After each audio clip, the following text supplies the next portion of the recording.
La reforma electoral ha sido objeto de una serie de ataques, de una estrategia claramente diseñada desde las oposiciones, construida a base de falsedades. De inicio les diría que se reforman 5 leyes: la Ley General de Instituciones y Procedimientos Electorales, la Ley General de Partidos Políticos, la Ley Orgánica del Poder Judicial de la Federación, la Ley General de Responsabilidades Administrativas y la Ley General de Comunicación Social. Y se emite una nueva Ley General de Medios de Impugnación que consta esta de 70 artículos. Por primera vez, con la Ley General de Medios de Impugnación se regula ya que haya solamente un organismo que sea el encargado de resolver sobre todas las impugnaciones que se presenten durante el proceso electoral.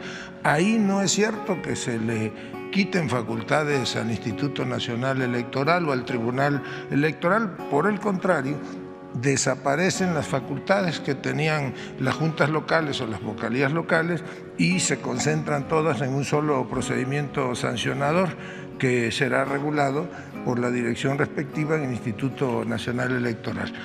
Básicamente lo que la reforma a las otras leyes contiene, pues es el fin de la burocracia dorada del Instituto Nacional Electoral. Se suprimen privilegios como el seguro de gastos médicos mayores o el seguro de separación individualizada. Se instruye para que desaparezcan 2 fideicomisos específicos, uno de contingencias laborales y el otro que es relativo a la administración de los inmuebles, fideicomisos que, como todos los fideicomisos, pues están en la opacidad. Nadie sabe, nunca se ha hecho público cuál es el capital que se administran en esos fideicomisos, y se instruye para que en el caso, ese dinero se deberá reintegrar al erario federal, pero en caso de que hubiese liquidación de algún trabajador, con el dinero de esos fideicomisos se pueda aplicar. No hay, como dicen algunos trasnochados, un despido de aproximadamente 8,000 trabajadores. Lo que sí se reduce sustancialmente es el número de los vocales de las juntas locales y de las juntas distritales, que durante 365 días del año pues gozan hoy de una beca sustantiva. Se reduce en el caso de las juntas locales de 5 a 3 vocales. Cada uno de esos vocales tiene un ingreso mensual que ronda entre 50 y 70,000 pesos mensuales. Aunque no haya proceso electoral, ellos mantenían durante todo el año sus privilegios, amén del seguro de gastos médicos y otra serie de prestaciones administrativas. Y en las juntas auxiliares, que tampoco funcionan los 365 días del año, pasa de 5 vocales a un solo vocal.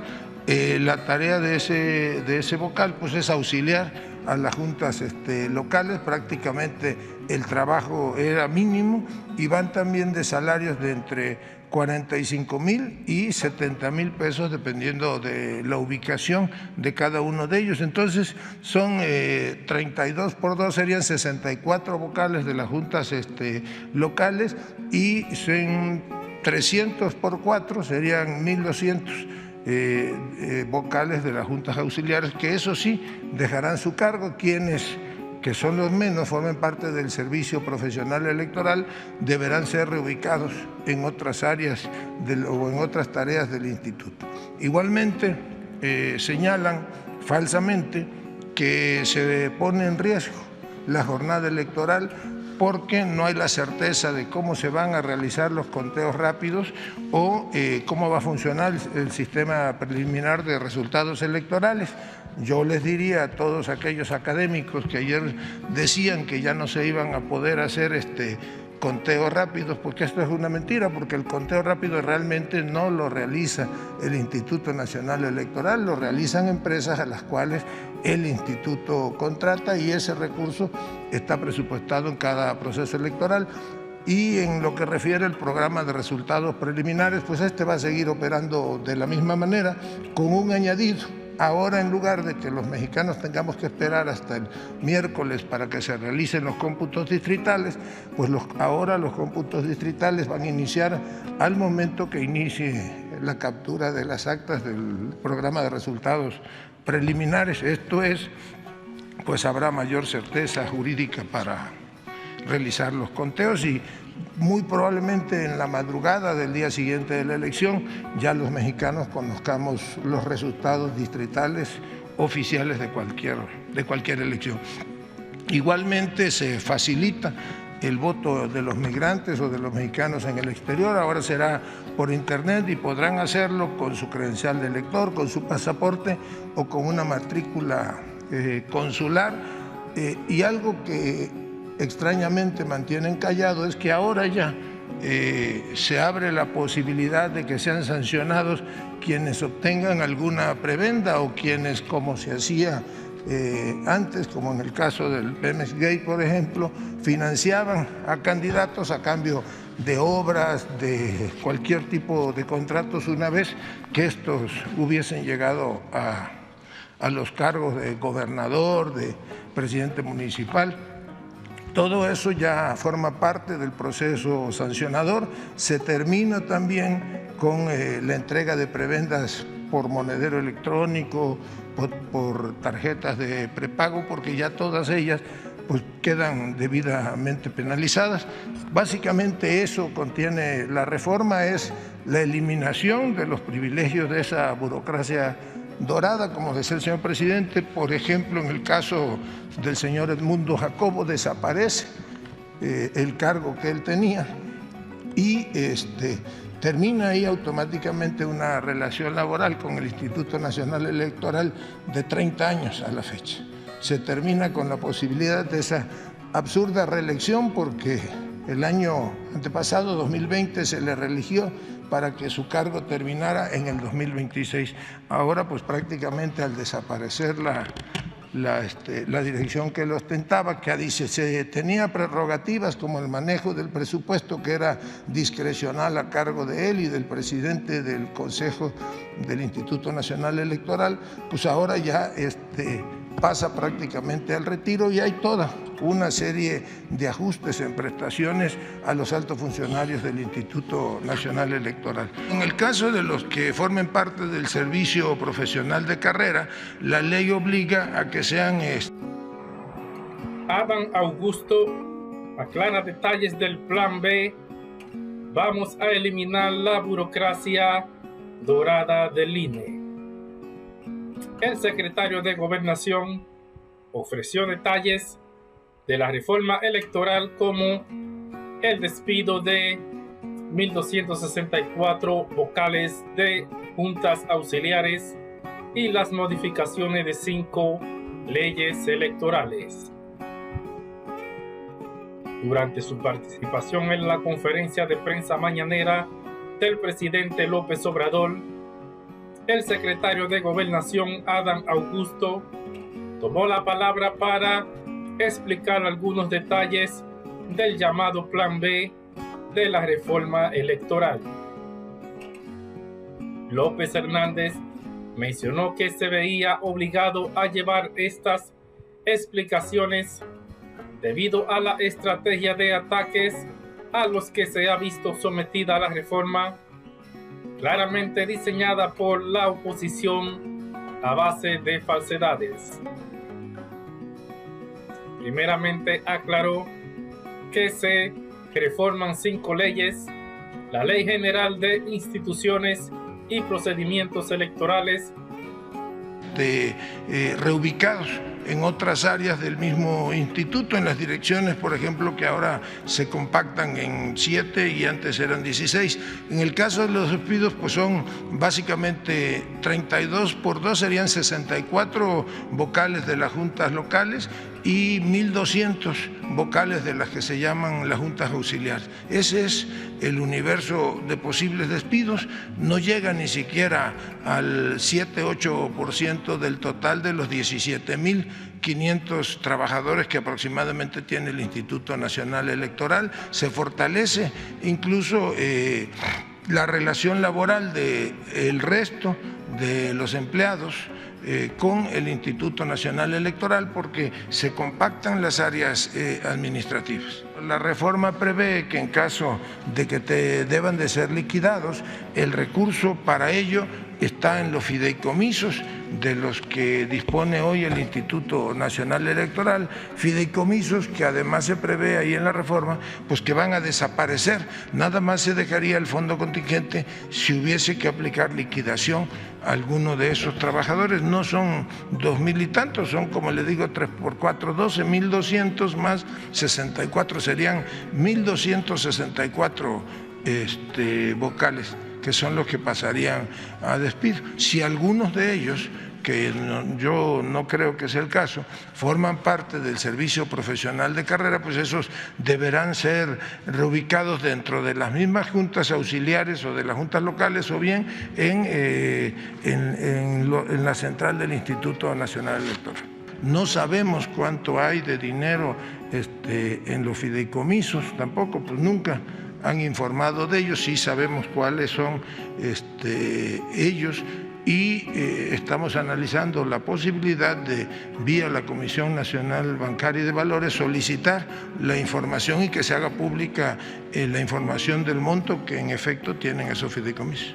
Lo que nosotros sí pediríamos a la Comisión, a través de la Comisión Nacional Bancaria y de Valores, es que esta información sea pública, que sea transparente y que los mexicanos puedan finalmente conocer el monto de los multimillonarios recursos. Pero no es un asunto laboral, porque ojalá y los trabajadores mexicanos,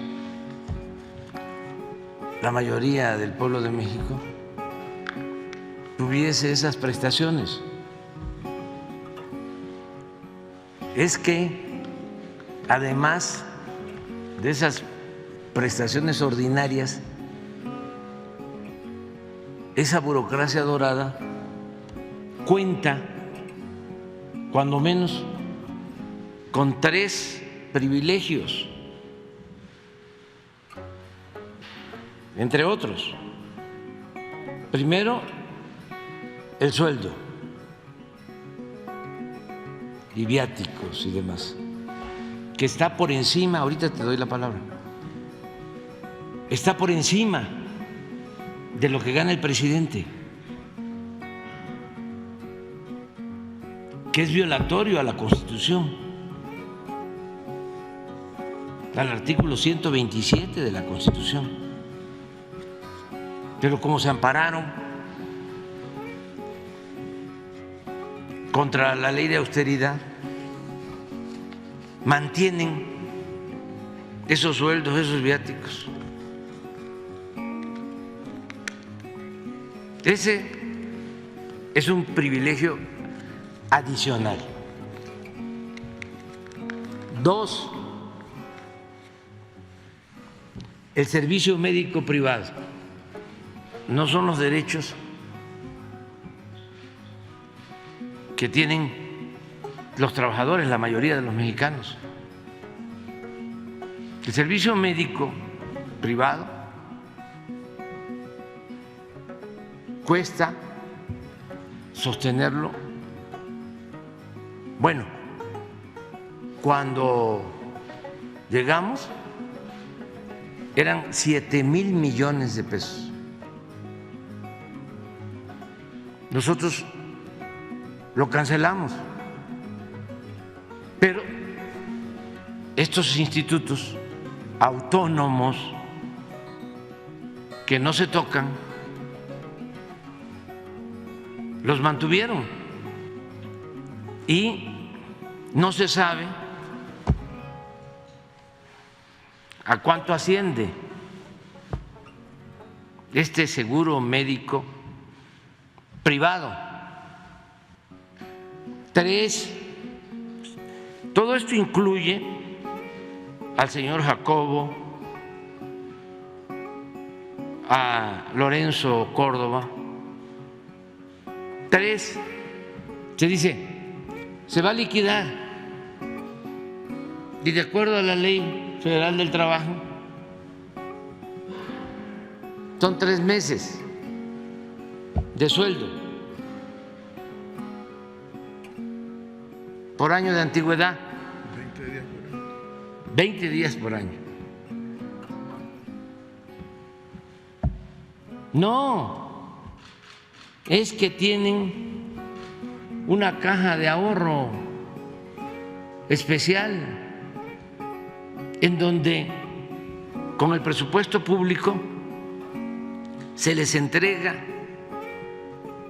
una cantidad mensual que van ahorrando. Y este señor Jacobo, ahora que va a salir, se lleva todo lo que ahorró. O sea, si está ganando 160,000 pesos mensuales, puede dejar 10,000 y con el presupuesto público se le aporta otros 10,000. Ya ahorró 20,000 pesos mensuales. Cuando termina su función o lo cambian, se lleva todo ese ahorro. ¿Cuánto costaba mantener esa caja de ahorro especial cuando llegamos? 6,000 millones de pesos al año. Y la cancelamos. Pero estos se ampararon. ¿Y dónde está todo ese dinero? En los fideicomisos.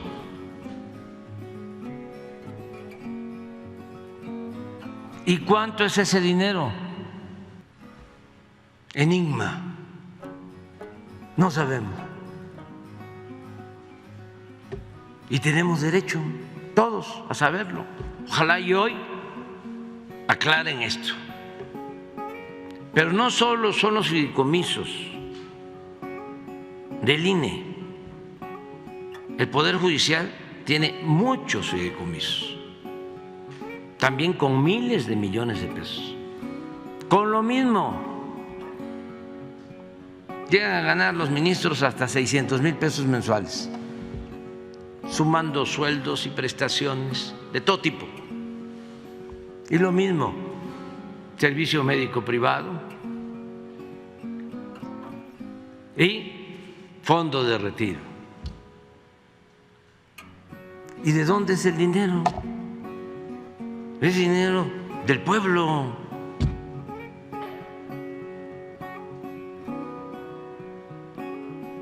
Ese es el fondo del asunto. Que si lo tratamos como si fuese, a ver, el despido de un trabajador, ojalá y los trabajadores recibieran todo esto. No, estamos hablando de una élite. Los tienen o los tenían que maiciar muy bien. La Ley General de Partidos Políticos, la Ley Orgánica de Poder Judicial de la Federación, la Ley General de Responsabilidades Administrativas y la Ley General de Comunicación Social. Se emite una nueva Ley General de Medios de Impugnación que consta de 70 artículos y se regula que haya solamente un organismo encargado de resolver sobre las impugnaciones del proceso electoral. Además, subrayó que es falso que se busque quitarle facultades al INE o al Tribunal Electoral del Poder Judicial de la Federación, sino más bien se intenta eliminar la burocracia dorada que ha representado el instituto. Uno de los ejes del Plan B que más ha llamado la atención es la responsabilidad de despidos masivos para adelgazar la estructura de la organización. El secretario de Gobernación calculó que solo serán unos 1,264 despidos. Hay, como dicen algunos trasnochados, un despido de aproximadamente 8,000 trabajadores. Lo que sí se reduce sustancialmente es el número de los vocales de las juntas locales y distritales, acertó el exgobernador de Tabasco.